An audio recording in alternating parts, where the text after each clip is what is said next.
Welcome, folks, to another edition of Beyond the Halo, Real Talk with Women in Ministry. I had hoped to have a guest here today, but things happen and that did not work out. And so we're a little late in getting started as well. So, but I am here, Pastor Kathleen Panning, and these interviews and these sessions, this series has been all about what it's like to be a woman in some form of professional ministry. And at the beginning of the week, I had as my guest the Reverend Dr. Berlinda Hartlove, excuse me, Reverend Dr. Berlinda Hartlove. And we were talking at that point about how, as women, we need to find our voice and know that our voice matters. And then on Tuesday, my guest was the Reverend Kathy Howison, and she talked about uh, what's next, stepping into something new. And as most of us have done as women after at least a few years, and the next step, or what now, taking some different looks at what ministry might look like. And yesterday, Wednesday, my guest was Bishop and Reverend Ginny Abisher, who is one of the first, well, actually in the continental United States, the first female Lutheran, at least bishop, within the South. And that was something new and different. And even though she had been an assistant to the bishop prior to being elected as the bishop, it's still different wearing the hat and that title. And she started into that position just at the beginning of COVID, of all things. And so stepping into that kind of an arena and, trying to find a roadmap when there isn't one, for something like that. And for all of us as women in ministry, there really hasn't been a roadmap. Finding our way and figuring out, how do we get to whatever ministry is supposed to look like when nobody can really tell us what that is. And tomorrow, my guest will be Deacon Dieta Brome, and she is in a program that's word and service, as in the Lutheran Church is what we call that. And instead of word and sacrament, which is what I do as a pastor. But she's going into a ministry of health and wellness and wholeness, and sharing that not just with one congregation, but with a number of different congregations and organizations, not just in one geographic area either, but spread out in many different ways. And right now she is also becoming what is called a Lutheran deaconess, and part of the deaconess community in that. And you'll hear more about that tomorrow. But each one of these has been concepts from my upcoming book called Tilted Halo, Exposing the Truth of Women in Ministry and Untold Stories. And in that book, I share a lot of my stories. But one I haven't really shared, and I don't think it's in the book, is how I got the title, came up with the title of also calling myself the Tilted Halo. And it stems from something I heard from my father, uh, probably about early teens, maybe just before preteen age. My dad was very active in the church. He was not a pastor, but he seemed to always be on some committee or board or something like that in the church. And I remember him coming home from one meeting in the evening and frustrated. And when my mom asked him what was going on, his comment was that there are some times where the pastor seems to wear his clerical collar a little too high. Now, a clerical collar, for if you're not familiar with that, is that white band or piece that goes around the neck, that many pastors and priests wear, especially on Sundays or when doing official visits and official activities, and usually with a black shirt, or sometimes as women, we add a little bit of color to that, but that white piece. And so to wear that a little too high, he meant that the pastor was um, kind of trying to be a little holier than thou. And I thought about that, and is to kind of come up with a little fun title in one circumstance. I called myself the Tilted Halo, and the idea has stuck. It's yeah, we all have a halo. We're all as children of God and people of God. We have, in a sense, a halo, but we're not perfect. So that halo is always a little bit askew, and so that's where I got that title from. But the other thing is that as pastors, uh, whether men or women, we're often put on a bit of a pedestal by members of the congregation, and they get a little upset when we don't do things quite right, or what they think is quite right. And then there are times where, as pastors, like my dad was expressing, send some of some of us, sometimes try to, or seem like we are being a little holier than thou, and that that's not usually very helpful. So the Tilted Halo is for, well, women of faith in ministry who know perfectly well that we are not perfect, and that's where the title comes from, and for the book called Tilted Halo: Exposing the Truth of Women in Ministry and Untold Stories. And I thought this day, since my guest could not be here, I'd share a little bit about one of my stories. And it starts early in my life, and that is, I felt an urge and what some people call a calling to do something within the life of the church. And I had no clue what that was about, because I was still in grade school, not yet in high school. Some would say in the level, we called it middle school at the time, and about eighth grade. And it was, I looked around to see the various things that were available for women to do. And it was kind of like, I've likened it to kind of going into a woman's shoe store, and seeing all the different models and styles that are there. And one of the things that I saw was to be a Lutheran deaconess, since I'm part of the Lutheran Church. And that is a program, was then and still is, for primarily for women. At that time, it was just for women who were single, not married, and who wanted to dedicate at least that time in their life. They could leave without any repercussions or anything, to get married or do something else if they wished, but to have a dedicated time in their life of service to something within the church. And I had a great aunt who was a Lutheran deaconess, so I was familiar with that program. And she had worked and during her years of working as one of the women in, a sister is the term that's used for a deaconess, in an orphanage in Ohio.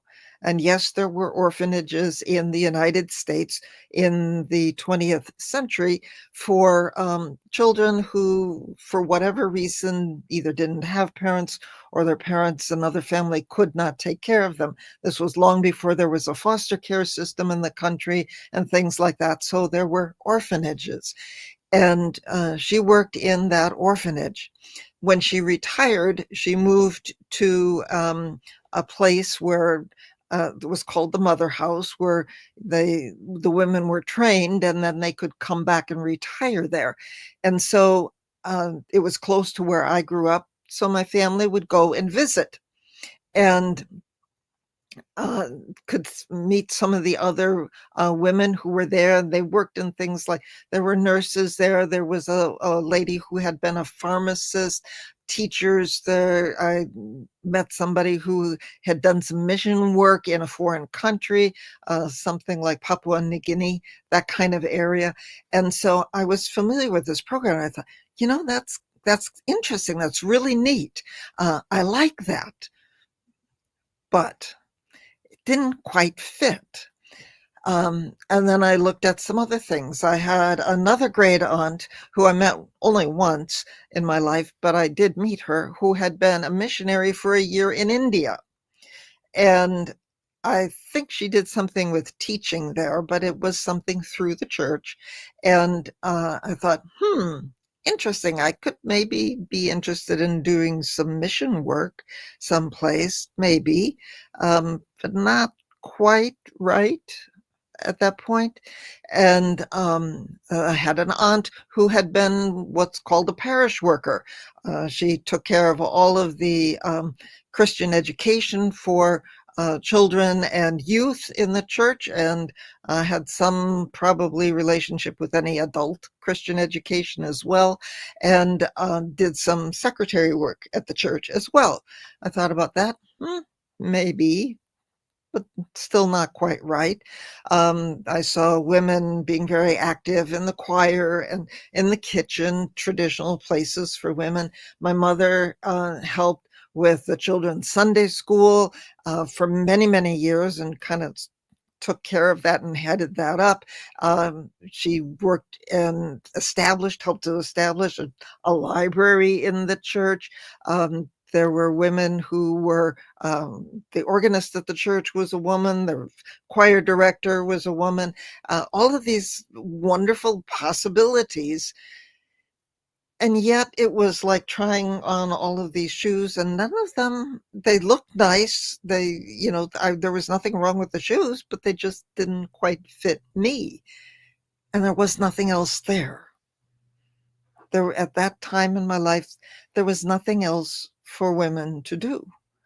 And so I just kind of put that feeling on the shelf, kind of like burying it in the back on a shelf in a closet, and other things got stuffed up in front of it and things like that. And it wasn't until I got to college, this idea of doing something in the church was still rattling around in my head. And I knew that was back up in the closet. But when I got to college, um, one of the first things was uh, in the introductory packet for freshmen was a little card that asked for our religious preference and to return it to the campus pastor's office. And this was a church related college.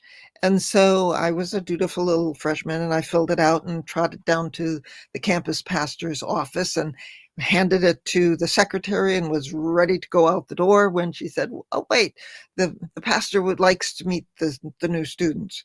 And I had seen the interior door to his office was open, and I had seen him, man, nice looking man sitting at his desk, very busy doing something. I didn't know what, but at a big desk and a nice office, big office, and busy. And I thought, no, I don't want to disturb him. And she said, no, go on in. He likes to meet people. And I was ready, kind of peeked my head in. And at that point, he lifted his head and motioned me to come in. So I did go in and sat down, and he asked, the typical kinds of questions. Who are you? Family? What do you think you want to major in? And I didn't really know. So I started listing a number of different things that were as majors offered by the college, and said religion along the way. And he popped up with the question, have you ever thought about becoming a pastor? And I looked at him, probably totally dumbfounded. But I felt that way because no, it had never crossed my mind because it was not an option. Um, and the Lutheran Church did not allow women to be pastors as I was growing up. In fact, girls could not, be pastors. They could be ministers, but they could not be pastors. And so I thought, well, girls could not be an acolyte. Women did not read scriptures or do anything else during a worship service. The only thing during a worship service I could do was sing in a choir. And so it was like, think about becoming a pastor. And at that point, I didn't even know women could go to seminary. And so I said, is that possible? And that's when he told me that less than 12 months before, the church body had voted to allow women to become pastors. And earlier that summer, one woman, one, had been ordained to be a pastor. And a few months after our conversation, there was another one who was ordained to be a pastor. And when he asked me that question, it was like that stuff I had stuffed up on the shelf just came tumbling down, and it was like, oh, that's what this is all about. And so that's was the trajectory for my seminary career. From just that moment on, it was like, yeah, that's most likely what I will be. I did try out being a veterinarian assistant, but I'm allergic to cats, so that didn't work too well. So, you know, the whole idea of that was something that never crossed my mind until that moment, until somebody asked me that question. And it was not a smooth road from that moment on. Yes, I went to seminary, and there's some other things to the story in between there, but getting into seminary, not all of the male students were exactly happy to see women in the classroom. And the professors were pretty good about this, but not all of my male classmates were all that happy. And when it came time to go on internship, which typically there were 2 years in the classroom. The third year, you would spend a year being like a practice teaching. It's a practice preacher type of thing, working in a congregation under the supervision of another pastor, and getting congregations who would accept a woman as an intern was not always as easy. And then when I then came back for a final year of academic study, and then it was graduation. And by the time graduation came around, virtually every one of my male classmates either already had a position, they knew where they were going and had that all locked up, or they were in conversations with the congregation. There was nothing, no conversations, nothing for me, or really the few other female classmates that were there. And I waited. I left the seminary, went home, stayed with my parents. I filled in at a congregation not too far from where my parents lived, and on Sundays and things like that. But that still wasn't becoming their pastor. It was just filling in. And it was a waiting game. And it was hard. I felt this call, and then it's like, okay, who's going to open the door and let me come in? Um, and finally, after about almost 9 months after I graduated, um, uh, I had a position. It was two small congregations in a rural area in west central Wisconsin. And great, great, I have a position. I can go there. And then I heard things like, well, the bishop at that time said we either had to take you or we might not get another name. It's like, oh, you know, kind of being pushed, congregation being pushed to take me. That wasn't exactly what I had in mind. It didn't feel very good, but that's where I went. Um, and then there were people who weren't really sure that a woman could really deliver God's message, and that it would be legitimately God's message. And I remember after a funeral, started out with a lot of funerals when I got there, that a gentleman who was not a member of I was serving two congregations. He was not a member of either congregation. Came up to me as after we had finished at the cemetery, and he told me that when I had come out at the beginning of the service, that he thought, well, woman, I'm not going to get anything out of this. Then he said something that I latched on to. He said, you know what? I got a lot out of it. And that, that tiny little comment gave me some hope. But I can tell you that serving those two congregations, that full of many wonderful, good people, and all of that, I was single. It was out 60 miles or more from any community of any size. Um, for them, entertainment was going to a local movie theater in a town about 15 miles away and watching a travel log, um, on the movie screen. And, that was, considered good entertainment, educational, and that was not my idea of stuff. And it was a very lonely place to be there. The number of people who had any post high school education was, between the two congregations, half a dozen or so. Um, all of the women were either married and had children and raising a family, or they were single and working and taking care of elderly parents. Um, and so there was very little in the way of people who had a similar life experience to mine who I could relate to. There was a lady who lived across the street from the parsonage that I lived in a small town of about 650 people.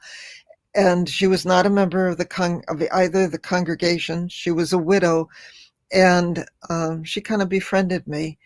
And I would go and maybe spend an hour with her most days after doing work with the church.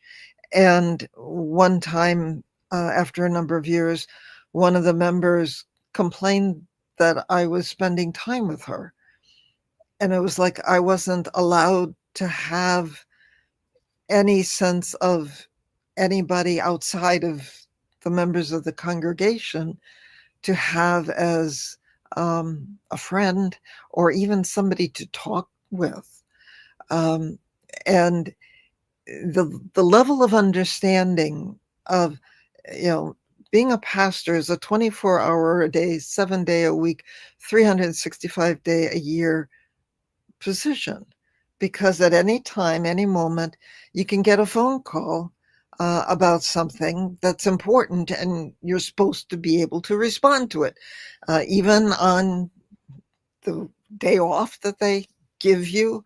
And usually it was one day of the week, not two. That was a day off. And, since there was nothing else around, I didn't really have any friends in the area. None of my seminary classmates was anywhere in the area. There were no other women pastors anywhere in the area, in at least a 60 to 90-mile radius. And my family was, parents and other family were further away than that. And so it got to be very lonely. Very, very lonely. And even for those who have a family, it's still very isolating because you can't really have friends in the congregation. You're always their pastor. And the pain of that and the loneliness of that really got to weighing on me. And the only thing that really kind of saved me was being part of an ecumenical support group that another pastor, invited me to come to, and it was all men. So again, I was the only woman there, and the youngest pastor there, age-wise, and it was still. I was glad to hear their struggles, but it was hard for me to share mine. And so it it can be very isolating, and it doesn't have to mean being out in a rural area. That same feeling can be there when you are in a big city and in a big congregation, and sometimes that's even worse, because you're surrounded by people and like a tiny little island in the middle of nowhere, feeling just very, very isolated, and without really being able to know who to trust and where to go, and can I dare to go to some place else to get some support, and face the criticism from members for not being there with them or not finding the support within them. And it's hard for people to understand the dynamics of being a pastor, first of all, and then being a woman in ministry, when there are very few around who we can talk with, who you can go and be with. And that isolation can get to be really bad. And it can, for those who don't find something, uh, it can lead to leaving ministry. It can lead to all kinds of other problems that somebody can have. And so, you know, if you're someone who feels that isolation and you don't have a group of people, you don't have someone other than a spouse. Spouse is great, but they face other issues of being the spouse of the pastor. You know, if you don't have that support group someplace or support person someplace, that's going to be devastating for you. That's something you have to find. It's not a matter of, that's a nice little addition. No, that's a necessity to have that kind of a mentor. Somebody, Martin Luther had somebody he went to called his confessor, somebody he went to deal with the pressures he was feeling. We still need that. I mean, Jesus had the disciples, and to get away from the crowd and even to get away from the disciples at time, to find that support. And yes, we go pray. Yes, we do that and have our conversations with God and this alone time. But we are people who are meant to be in relationships, supportive, caring, loving relationships. And as pastors, we pour a lot out to the people around us. We also have to be someplace where we are on the receiving end of some of that love and care. Otherwise, becomes a hollow, empty inside to pour out of. We get tired, exhausted, and like I said, it can lead to a lot of other problems. So if you haven't got someplace like that, especially as a woman in ministry, you need to reach out to me, to colleagues in your area, whoever it is. You need that support. And it's not a matter of if. It's it's really a requirement to have that, to really grow and to be the kind of strong leader who you can be and who God created you to be, to have that voice that carries even further, and to have the passion continue for the ministry that you were called to do. So that's a little bit of a slightly different tone to today's recording, but wanted to share a little bit of that with you too. It so I know that it can get to be a very lonely, hard place, and you need to reach out. It's not an option. It's something you need to do. So my thoughts and prayers are with all of you. Come back, please, tomorrow to hear from Deacon Dieta Brome about her journey and hearing her call and what it means to be a deacon and deaconess within the life of the Lutheran Church. But there are other denominations that have similar kinds of programs and things like that. So please come back again tomorrow to hear more and of the stories beyond the halo. So God's peace, God's blessings, and reach out. You are not alone, and you are not meant to be alone. Take care.